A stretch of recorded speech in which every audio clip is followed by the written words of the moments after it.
after a day or two at the lodge, we were really starting to get into the swing of things. Our mornings would start early, we'd have a drive out in the reserve for about 3 hours, after which we would return back to the lodge and have a massive breakfast on the deck overlooking the waterhole.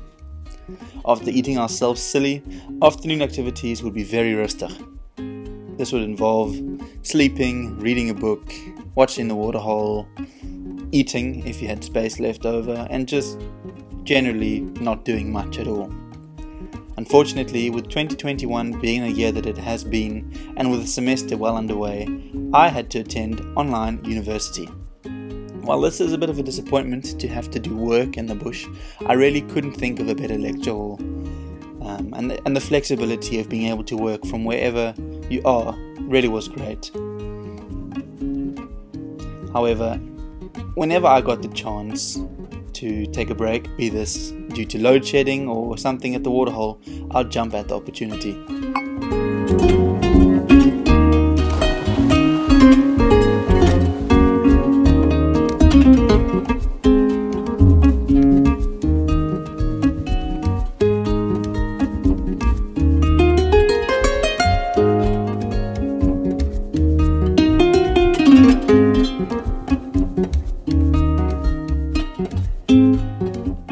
Close to the lodge is a mineral deposit.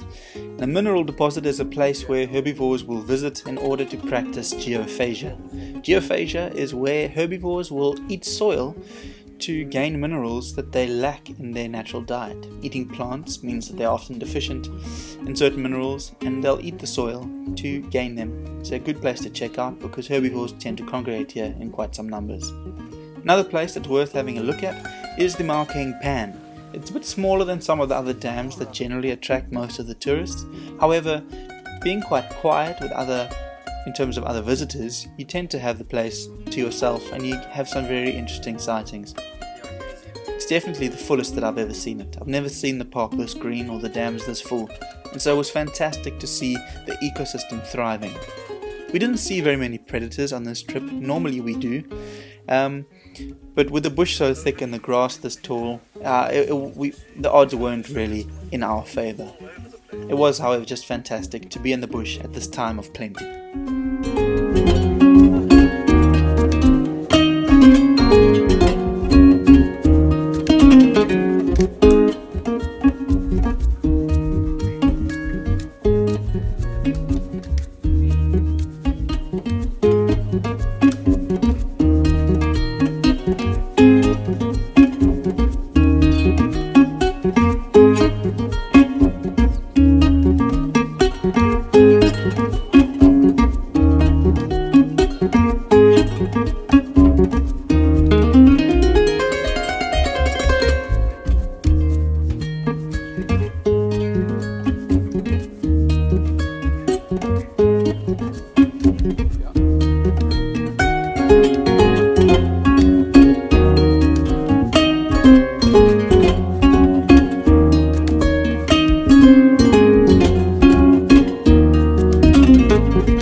After fixing the strap and changing the batteries, the camera trap was once again in working order. It turns out that nothing had gone too badly wrong inside the camera's mechanism.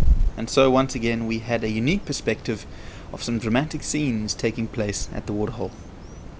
A large troop of baboons stops by to have a drink before heading up the mountain. It turns out that not all the other waterhole users are happy with their presence.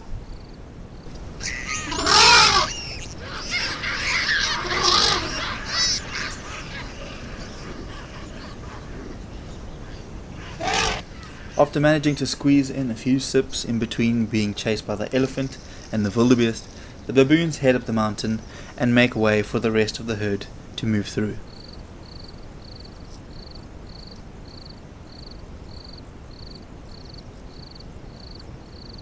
And so another wonderful day in the bush draws to a close. There you can see us pulling up in the background, ready for some drinks around the fire, a meal and a good night's sleep, listening to the nocturnal birds and animals and insects of the African bush. If you enjoyed this video, please leave a like, comment, subscribe to my channel to see my future videos, and be sure to tune in for the next installment of this Madikwe series. Thank you so much for tagging along and for watching. It is much appreciated, and we'll see you in the next one. Cheers.